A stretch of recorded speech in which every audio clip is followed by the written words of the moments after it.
Hey guys, welcome. Thank you so much for joining me. My name is Corinne. I am a huge Neville Goddard fan. If you're joining me for the first time on this channel, I read through Neville Goddard's books. I talk about my personal experiences on how I use his practices to really impact my life. So in this video, I wanted to take a look into Neville Goddard's book, Imagination Creates Reality. The title itself is just very intriguing. Imagination creates reality. If our imagination creates reality in our whole world around us, what are we creating?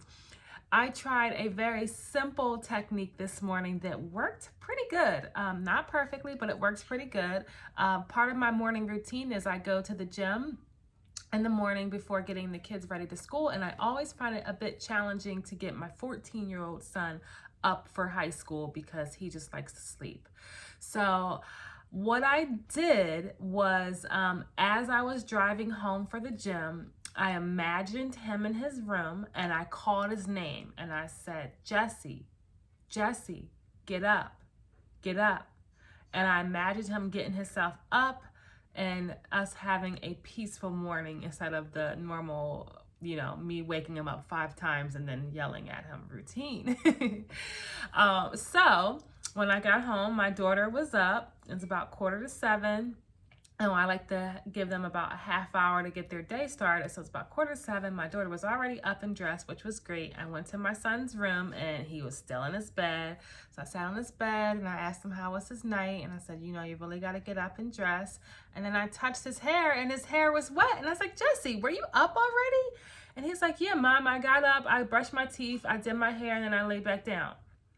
So it wasn't perfect, but my son actually got up on his own, which me seeing him in my mind's eye and saying his name repeatedly and telling him to get up and get his day started, I know it had an effect on it. I've actually done this with him before, where before I take a shower at the gym and get myself ready, what I will do is I'll close my eyes and I'll just go, I'll imagine how I want the morning to go.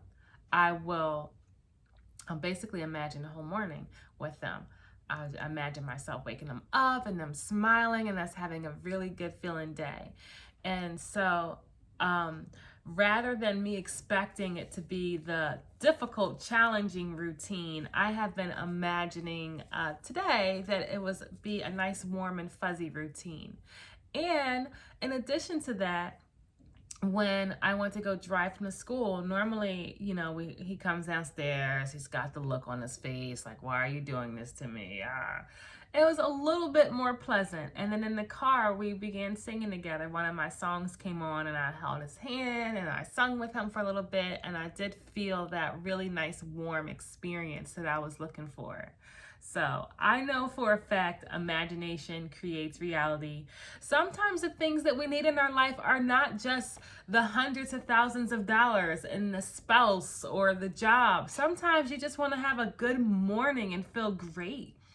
And I've been writing in my journal recently about other manifestations that I want to experience, not just material things. I want to feel like I have a great morning every day with my kids. I want to feel like I have great interactions with my customers. And so I find that by going in your imagination before the day starts and really setting precedents and setting the scene of, all right, how is this going to unfold? It really, really helps a lot. Imagination Creates Reality has a few chapters in it. It's a small, thin book, but one thing it talks about that I've been reviewing a lot lately are the inner conversations. Neville talks about it there, and he also talks about it in The Art of Prayer. And Neville, in the book of the prayer, The Art of Believing, he talks about how talking to yourself is the most fruitful form of prayer, and that we're always having these inner conversations with ourselves and with other people. And instead of us putting forward a inner conversation of a struggling morning, of the kids are not going to want to get up, you're going to have a rough day at work. Put forth in your morning what you really want to feel, which is to experience that joy and pleasant human interactions, be it with your spouse or with your children or with the people or customers that you work with.